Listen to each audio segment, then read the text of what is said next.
మేమందరం ఎంత పని చేసినా జిల్లా కలెక్టర్సు డిస్ట్రిక్ట్ అడ్మినిస్ట్రేషన్లో క్షేత్రస్థాయికి తీసుకుపోవాలంటే మీరే తీసుకెళ్ళాలి.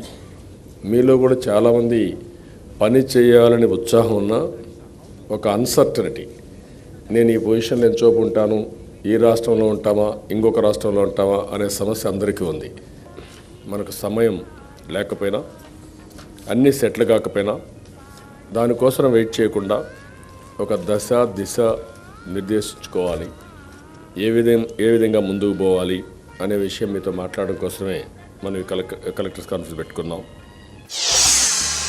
ఒక విధంగా అడ్మినిస్ట్రేషన్లో ఉండే మీ అందరికీ కంటిన్యూటీ ఉంటుంది, కానీ పాలిటికల్గా ఉండే మా అందరికీ బెటర్ గవర్నెన్స్ ఇస్తే, బెటర్ పాలసీ ఇస్తే మళ్ళీ ప్రజలు రియలెక్ట్ చేసుకుంటారు, ఇంకా బెటర్గా మేము చేయగలుగుతాం. ఒకవేళ మేము చేయలేకపోతే 5 ఏళ్ళకు ఒకసారి ప్రజలు తీర్పిచ్చే పరిస్థితి వస్తుంది. ఈరోజు చేసే పని 5 ఏళ్ళు కానీ 10 ఏళ్ళు కానీ 20 ఏళ్ళు కానీ భావి తరాలకు అది ఉపయోగపడుతుంది. ఆ సాటిస్ఫాక్షనే ఒక పక్క అడ్మినిస్ట్రేషన్లో కానీ పాలిటీషియన్స్లో ఉంటుంది. అయితే ఈరోజు మనం అలాంటి సందర్భంలో మళ్ళీ మనం ఇక్కడ ఆలోచించుకోవాల్సింది విభజన తర్వాత వచ్చినటువంటి ఇబ్బందులు ఏమున్నాయి. నేను ఇంత మునిపే చెప్పాను, ఒకటి క్యాడర్ ఆఫీసర్స్ని ఇంకా అలొకేషన్ జరగలేదు, అడ్మినిస్ట్రేషన్లో కూడా ఇంకా విభజన జరగలేదు. స్టేట్ లెవెల్ ఆఫీసర్స్ కానీ లేకపోతే డైరెక్టరేట్స్ కానీ కమిషనరేట్స్ కానీ ఇవి కూడా ఇంకా ఫుల్గా రాలేదు. అదే మరి సెక్రటరియట్లో కూడా చాలామంది సీనియర్ సెక్రటరీస్ ఇక్కడే ఉన్నారు, అందరూ ఆఫీసర్స్ ఇక్కడ ఉన్నారు. ఇంకా అక్కడ కూడా మనకు పని చేయడానికి ఒక అట్మాస్ఫియర్ ఇంకా క్రియేట్ చేసుకోలేకపోయారు. నా ఆఫీస్ కూడా ఇంకా మినిస్టర్స్ తోటి కొంచెం సెటిల్ అయ్యారు, కానీ నా ఆఫీస్ కూడా సీఎం ఆఫీస్ కూడా సెటిల్ అయ్యే పరిస్థితి లేకుండా ఉంది.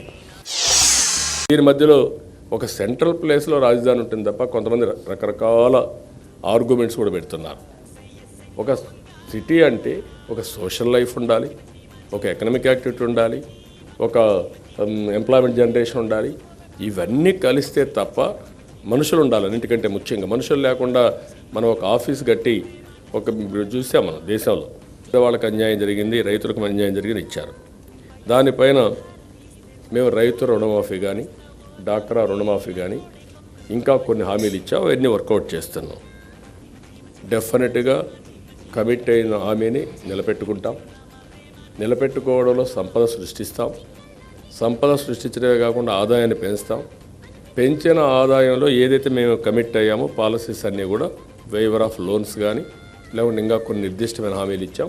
అవన్నీ ఏ విధంగా చేయాలో మళ్ళీ నేను మాట్లాడినప్పుడు మీకు క్లారిటీ ఇస్తాం. ఒకవేళ ఆర్బీఐ కానీ ఇవ్వకపోతే, బ్యాంక్స్ కానీ రీషెడ్యూల్ చేయకపోతే ఏ విధంగా చేయాలో కూడా ఆలోచిస్తాం. బ్యాంకులు కూడా రీషెడ్యూల్ చేయడం కోసం ఎన్ని ప్రయత్నాలు చేయాలో ఇంకా కూడా ప్రయత్నాలు చేస్తాం. మళ్ళీ ఒక లెటర్ కూడా రాసి ప్రయత్నం చేస్తాం. కానప్పుడు ఆల్టర్నేటివ్గా ఏ విధంగా చేయగలుగుతాం ప్రత్యామ్నాయాలు కూడా చూపిస్తామని కూడా నేను మీకు తెలియజేస్తున్నా. ఒక పక్క క్రైసిస్లో ఉన్నాం, నేను ఇప్పుడు కంఫర్టబుల్గా ఉన్నామని నేను చెప్పడం లేదు, కొన్ని ఇబ్బందులు ఉన్నాయి. అదే సమయంలో ఈ యొక్క ఇబ్బందుల్ని అధిగమించడం పెద్ద కష్టమేం కాదు. చాలా దేశాలు కానీ చాలా స్టేట్స్ కానీ ఇలాంటి సమస్యలు వచ్చినప్పుడు ఈజీగా అవన్నీ ఓవర్కమ్ అయిన సందర్భాలు ఉన్నాయి. దానికి కావాల్సింది ఒక స్ట్రాటజీ కావాలి, దానికి కావాల్సింది ఒక నిర్దిష్టమైనటువంటి ఒక ఆలోచన, ఒక యాక్షన్ ప్లాన్ మనం తయారు చేసుకోవాల్సిన అవసరం ఉంది.